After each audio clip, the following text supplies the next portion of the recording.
You know what? What's it feel like to get that crazy. love, Akon? It's different here, though. Yeah. Like, I'm backstage, y'all here rocking like it's y'all in the club. I'm like, and you got Sus One here? And we got Sus One What? here, yes. What up, Sus? Con, what up, my brother?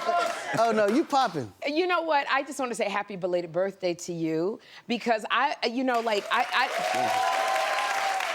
for me, because my birthday just passed this weekend, I just believe, my friend Bevy Smith always says it gets greater later. Right. For you, Akon, do you feel that way, like it's getting greater later?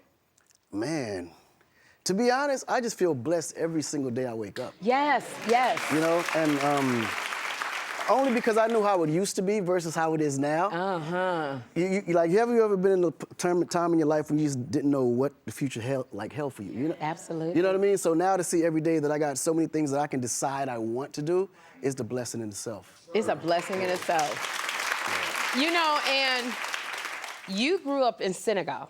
And you were doing things in Senegal, and I don't know when you were there as a young person, did you always dream of what is happening to you right now?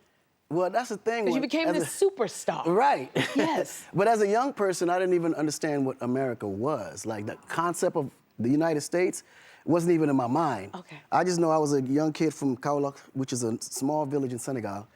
And one day, I'm on an airplane, which I thought was a metal bird. Like, I was so afraid to get in that thing. Like, I was like fighting everybody, thinking I'm actually going into an actual bird.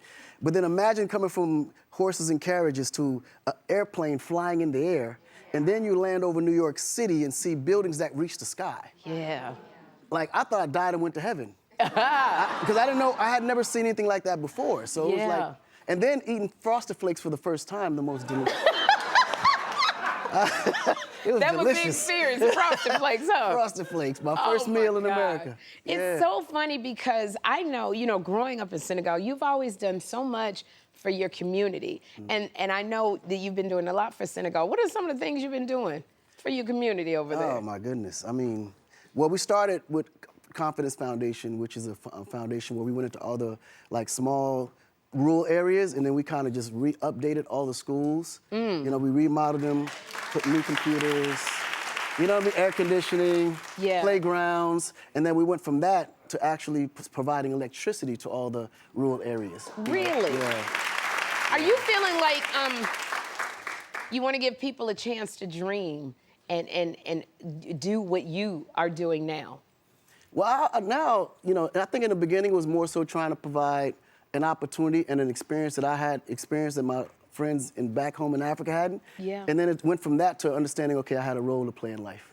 I just don't think that God put me on this earth to just sing and dance. Right? So I always believed that, just imagine he give you a chance to speak to 1 billion people, what do you say?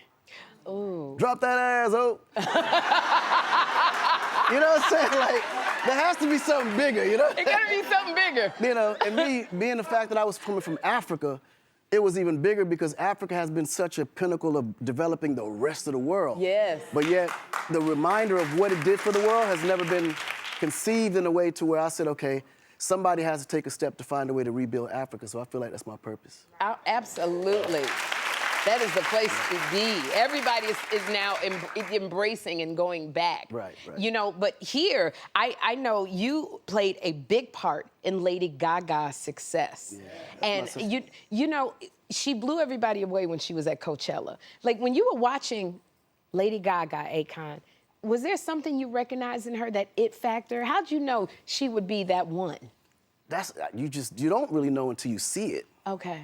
Soon as she walked in, because I had just signed Red One, who was a huge, at the time he wasn't as big as he is today, but he's a huge producer. He worked the whole album with me. And soon as she walked in, it was like, what is that?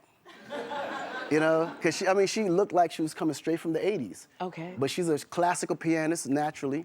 And it was like, how do you mix that and create a sound that the world can actually gravitate to without it sounding too eclectic?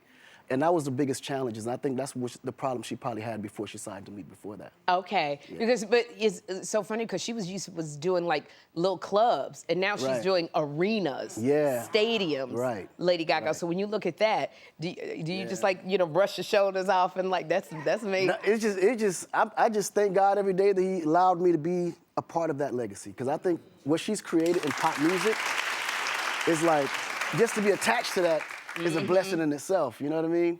You know, you are such an icon. Your songs Beautiful Day and Never Really Mattered.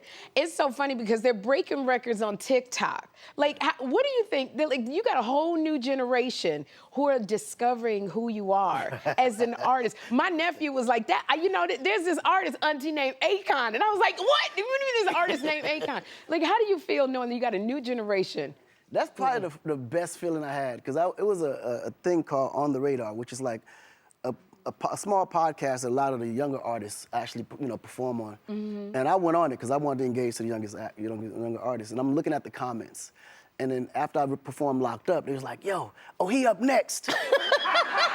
And, you know, they got these comments, oh, I'm telling you, boy, this new artist, oh, he gonna shut everything down. Like, I'm telling you, it's his time now. And it was the funniest thing, because I'm like, man, this younger generation, some of them actually had no idea who I was. Yeah. You know? But it was dope, though, to see how they received it, you know? And now, you know, you're not afraid to venture into any genre. Now you're stepping into country music. Okay, I love this. And in the country music genre, you're taking all of your hits and you're remixing them to be country.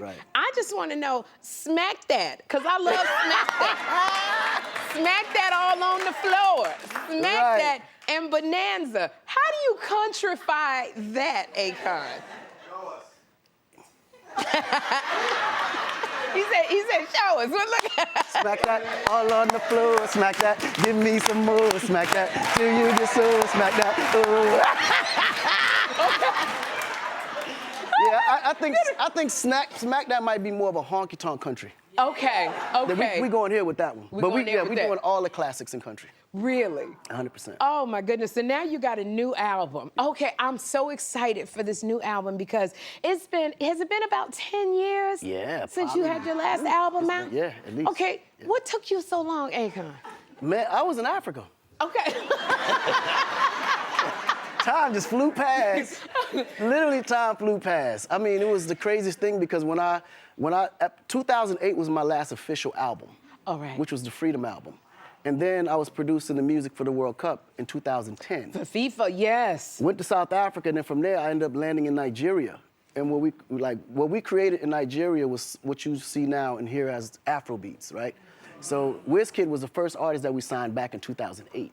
We went to go work with him in Banky W in Nigeria, and then from there we just started developing acts like, you know, P Square, and I mean, you name it. I mean, the band. How does it feel to know? Because now you've opened the door for all of this African music that we now embrace. Right. And these kids who know who Burna Boy is. Right. How's that feel to know you just opened up that door? Again, you know, it's the road God put me in. I just feel like I'm a beacon to somebody's success. I don't know who's it gonna be, but everything that we've touched so far has been really successful, and I'm appreciative of that. Well, God bless you, Akon. Yeah. I want to thank you for being here. Yeah, thank you. Y'all, Akon's new single, Hold the Umbrella. It drops May 16th, and for more info on his upcoming album and tour, he is touring, go to SherriShowTV.com. We're gonna have a good time. We're gonna have a good time.